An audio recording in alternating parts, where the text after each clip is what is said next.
Komunitas Musi Aero Robotik yang diinisiasi Chandra kini memiliki beberapa koleksi robot. Ia bereksperimen dibantu teman dekatnya dan berhasil menciptakan robot multifungsi. Dengan masing-masing robot karyanya mengambil karakter dan nama hewan seperti semut, kucing, dan laba-laba.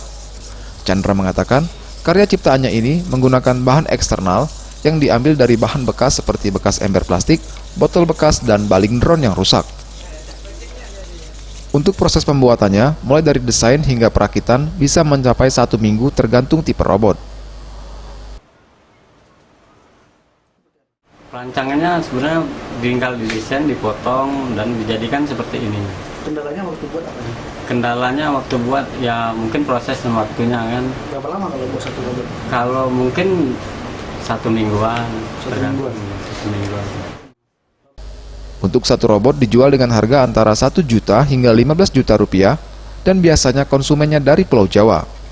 Pemesanan pun tidak hanya datang dari domestik, namun juga mulai dilirik oleh konsumen luar negeri seperti Kanada, Australia, hingga Mesir. Tim Liputan Sriwijaya TV.